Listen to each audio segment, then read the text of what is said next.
శుభకార్యాలకు పూజార్ల కోసం వెతుకుతున్నారా? పూజారీస్.com లో అతి తక్కువ ధరలకే పూజార్లను ముందే బుక్ చేసుకోండి. వెంటనే కాల్ చేయండి.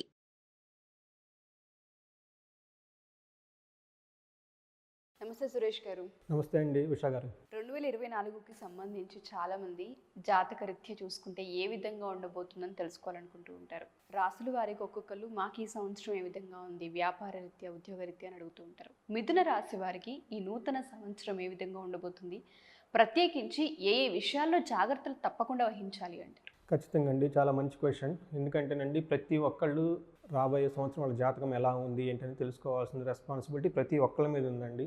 మనం ఉగాది అప్పుడు చూసుకుంటాము, ఇప్పుడు న్యూ ఇయర్ అప్పుడు కూడా చూసుకుంటాం అనమాట. దానివల్ల ఏంటంటే వచ్చే ఫ్యూచర్ అంతా వాళ్ళు కరెక్ట్గా ప్లాన్ చేసుకోవచ్చు. ఎక్కడెక్కడ పాజిటివ్గా ఉంది, ఎక్కడెక్కడ నెగిటివ్గా ఉంది, ఎక్కడ స్లోగా ఉంది, ఎక్కడ స్పీడ్గా ఉండాలని వాళ్ళకి తెలిసిపోతుంది అనమాట. మనకు ముందుగానే ఒక ఐడియా వస్తుంది అనమాట. సడన్ సర్ప్రైజెస్ అని ఏమీ ఉండవు అనమాట. అందుకని చెప్పేసి ప్రతి ఒక్కళ్ళకి ఇది రికమెండెడ్ అండి. అట్లీస్ట్ ఒక 5-10 మినిట్స్ ఒక వీడియో చూస్తే ఏమవుతుందంటే ఒక అర్థం అవుతుంది అనమాట, క్లారిటీగా ఉంటుంది. 2024 వాళ్ళకి మిథున రాశి వాళ్ళకి ఎలా ఉందో చూద్దామండి. ఫస్ట్ మిథున రాశి ఎవరెవరు వస్తారంటే అండి, మృగశిర నక్షత్రము 3-4 పాదాలు, ఆరుద్ర 1-2-3-4 పాదాలు, పునర్వసు వచ్చేటప్పటికి 1-2-3 పాదాలు వచ్చేటప్పటికి వీళ్ళకి మనకి మిథున రాశి కింద వస్తారనమాట. అంతేకాకుండా లెటర్స్ నేమ్ ప్రకారం చూసుకుంటే కనుక కా, కీ, కు, ఖం, జ్ఞ, ఛ, కే, కో, హ, ఈ అక్షరాలు 9 అక్షరాలు మోడార్ల సాసంతో ఉన్న పేర్లు వాళ్ళకు కూడా మనకి మిథున రాశి ప్రకారం వస్తారనమాట. మన మహర్షులు ఈ మిథున రాశి వాళ్ళ గురించి ఏం చెప్తారంటే అండి, మూన్ చంద్రుడు మిథున రాశిలో ఉండటం వల్ల పుట్టిన వాళ్ళు మొత్తం వచ్చేటప్పటికి మనకి మిథున రాశి కింద వస్తారనమాట. ఈ మిథున రాశి బై డిఫాల్ట్ ఏమవుతుందంటే చంద్రుడు మిథున రాశిలో ఉండటం వల్ల కొన్ని గొప్ప లక్షణాలు ఉంటాయి అనమాట. మన మహర్షులు వాళ్ళకి ఏం చెప్పారంటే వాళ్ళకి జనరల్గా వాళ్ళు దీర్ఘాయువు అండి, దీర్ఘాయువు ఉంటుంది వాళ్ళకి. రెండోది వచ్చేటప్పటికి సురతోపచార కుశలహ, అంటే మంచి వాళ్ళతో దగ్గరగా ఉండి వాళ్ళకి అనుగుణంగా ఉండి వాళ్ళకి మంచి చెడు చూసుకునే ఒక మనస్తత్వం వీళ్ళకి ఎక్కువ ఉంటుంది. తర్వాత హాస్యప్రియ అని చెప్తాను, అంటే హాస్యం, లాఫింగ్ ఇవన్నీ చాలా ఇష్టం అనమాట వాళ్ళకి. జనరల్గా వాళ్ళు బై డిఫాల్ట్ అలా ఉంటారనమాట. తర్వాత వచ్చేప్పటికి మనకి 2024లో వాళ్ళకి గోచార ఫలితాలని చెప్పవచ్చు. ట్రాన్సిట్ ప్లానెటరీ కాంబినేషన్స్ ఎక్కడెక్కడ ఉన్నాయో చూద్దామండి. మిథున రాశికి 9th హౌస్లో శని ఉన్నారండి. అది వాళ్ళకి యావరేజ్ రిజల్ట్ ఇస్తారనమాట. Okay, not good not bad అన్నట్టు ఉంటుంది అనమాట. తర్వాత వచ్చేటప్పటికి 10th హౌస్లో రాహు ఉండటం వల్ల అబ్స్ట్రక్షన్స్ ఇచ్చేసి రిజల్ట్ ఇస్తారు, ఓవర్ స్ట్రైట్ ఫర్గా రిజల్ట్ ఇవ్వరు. తర్వాత వచ్చేటప్పుడు జూపిటర్ వచ్చేటప్పటికి 11th హౌస్లో ఉండడం వల్ల అది వాళ్ళకి మంచి అని చెప్పాలన్నమాట. కాకపోతే మే తర్వాత మళ్ళీ 12th హౌస్కి వెళ్తుంది కాబట్టి ఇక్కడ యావరేజ్ రిజల్ట్స్ ఇస్తారనమాట. 4th హౌస్లో కేతు ఉండటం వల్ల ఇంట్లో అనవసరమైన గొడవలు చికాకులు వచ్చే ఛాన్సెస్ ఉన్నాయన్నమాట. మనం డీటెయిల్స్గా చూద్దాం. మన మహర్షులు ఏం చెప్పారంటేనండి, శని 9th హౌస్లో ఎవరికెవరికైతే ఉంటుందో వాళ్ళకి శోకం, రోగం, మహాదుఃఖం, క్వచిత్ ద్రవ్యం, కచ్చిత్ సుఖం, స్వధారాసుతో క్లేశ, నవమస్తో శని దిశేత్ అని చెప్పేసి వాళ్ళు చెప్తారు. అంటే ఏమిటి, శోకం, రోగం, మహాదుఃఖం, వీళ్ళకి శోకం ఉంటుంది, రోగం ఉంటుంది, మహాదుఃఖం అవి ఉండటం వల్ల 9th హౌస్లో ఉండటం వల్ల శని వాళ్ళకి కలిగిస్తాడు. అంతేకాకుండా కొంచెం ఖర్చులు ఉంటాయి, కొంచెం సుఖం ఉంటుంది, అంటే డబ్బులు వస్తుంది కొంచెం ఉంటుంది, అంటే మరీ అంత ఎక్కువ డబ్బులు రాదు, సుఖం కూడా కొంచెం ఉంటుంది. తర్వాత వీళ్ళకి జనరల్గా ధారా సుత క్లేశం, అంటే వాళ్ళకి భార్య నుంచి కానీ పుత్రుల నుంచి కానీ అనవసరమైన గొడవలు వచ్చి అయ్యో చికాకులు కలిగిస్తాడనమాట శని కనిపిస్తుంటాయి అనమాట. అందుకని చెప్పేసి ఒక రకంగా శని ఎలా ఉన్నారంటే, దుఃఖం అనేది మీ చేతిలో ఉంది, మీరు దుఃఖపడాలనుకుంటే దుఃఖపడండి, అది హౌ యూ టేక్ ఇట్ అనమాట. అందుకని చెప్పేసి మెంటల్గా ప్రిపేర్ అవ్వండి. అనవసరంగా ఏయో టెన్షన్లు వచ్చేసి మీకు మానసికంగా ఇబ్బంది పరిస్థితి ఉంటుంది కాబట్టి మెంటల్గా స్ట్రాంగ్గా ఉండండి, పీస్ఫుల్గా ఉండాలని మేము అడ్వైజ్ అనమాట. తర్వాత వచ్చేటప్పటికి డబ్బు రాకుండా ఏముంటుంది, ఇన్ఫ్లో డబ్బులు బాగుంటుందండి, సుఖం కూడా కొంచెం ఏముంటుంది, మీరు అని ఎక్స్పెక్ట్ చేసినంత కంఫర్టబుల్గా లైఫ్ అయితే మేము వరకు, బట్ ఓవరాల్గా ఏమని చెప్తామంటే ఇట్స్ గుడ్ అని చెప్తాం అనమాట. నెక్స్ట్ వచ్చేటప్పటికి మనకి జూపిటర్ వీళ్ళకి మే 11th వరకు వచ్చేటప్పటికి 11th హౌస్లో ఉంటున్నారండి. 11th హౌస్లో ఉండటం వల్ల వాళ్ళకి యశో వృద్ధి, అంటే కీర్తి ప్రతిష్టలు పెరుగుతాయి, ఓకే, బలం ఉంటుంది, తేజ, ఓకే, సర్వత్ర విజయ సుఖం, ప్రతి దాంట్లోనూ విజయము ఒక సుఖము ఉంటుందని చెప్తాను అనమాట. తర్వాత శత్రునాశ మంత్రసిద్ధి, వాళ్ళకి శత్రువులు ఎవరైనా ఉన్నా కానీ ఈ టైంలో వాళ్ళ దగ్గరకు వచ్చేసి వాళ్ళని ఇబ్బంది పెట్టే స్టేజెస్ వాళ్ళకు ఉండదన్నమాట. మంత్రసిద్ధి ఏదైనా కానీ గుళ్ళు కానీ గోపురాలు కానివ్వండి, ఎవరైనా ప్రార్థించినా కానివ్వండి, మంత్రసిద్ధి ఏదైనా కానీ అనుకున్న ప్రకారం ఆ మంత్ర సిద్ధించేసి వాళ్ళకి లైఫ్ చాలా బాగుంటుంది అని చెప్పుకోవాలన్నమాట.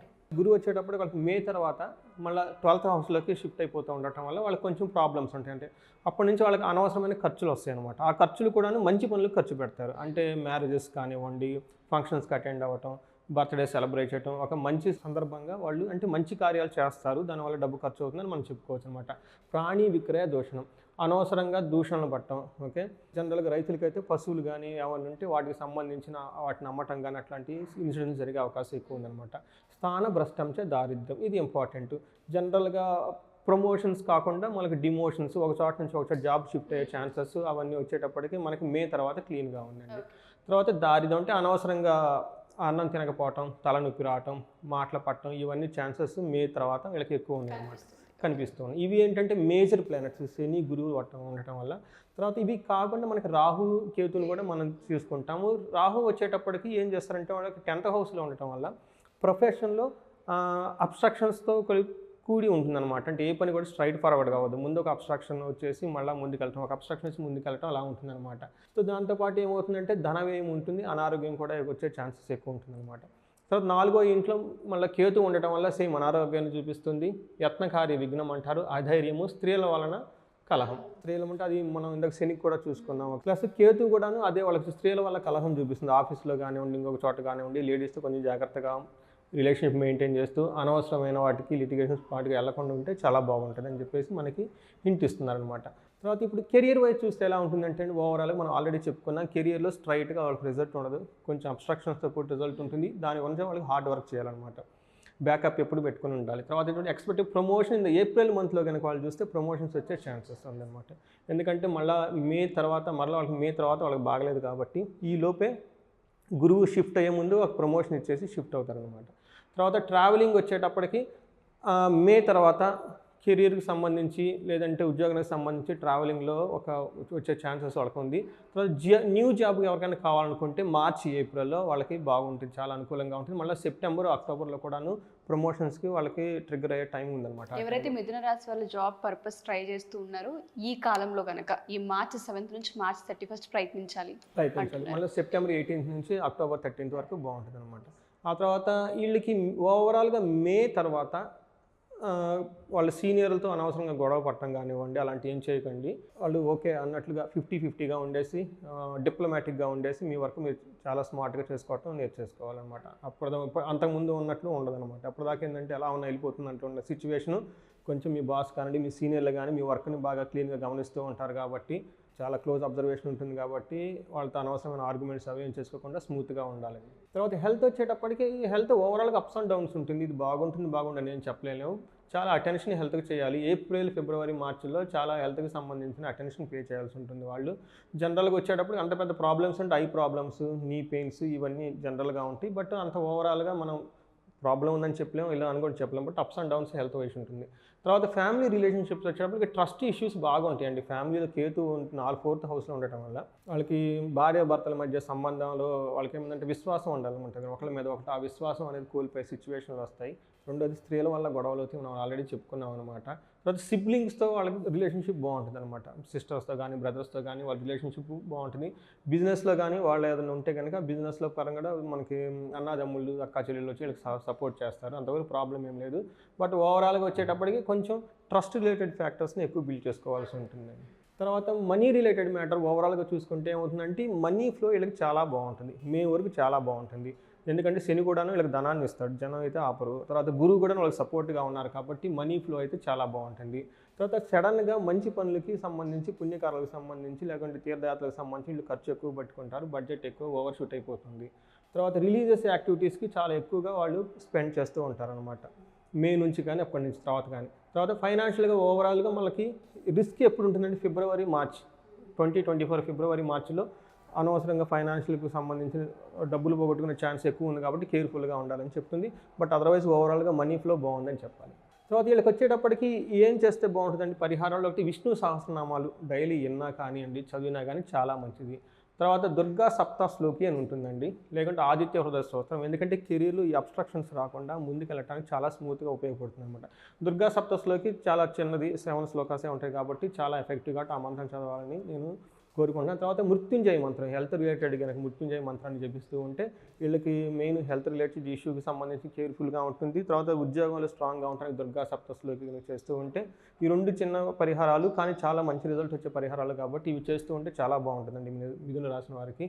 సో మిథున రాశి వారు 2024లో బాగుండాలని, వృద్ధి చెందాలని నేను కోరుకుంటున్నాను. Thank you sir. ఎందుకంటే మీరు ఇందాక చెప్పారు భార్య పరంగా చూసుకుంటే కొంత మిస్కమ్యూనికేషన్స్ అండ్ రిలేషన్స్ కూడా స్ట్రాంగ్ చేసుకోవాలి, ట్రస్ట్ ఇష్యూస్ చాలా ఎక్కువ ఉన్నాయని చెప్పారు.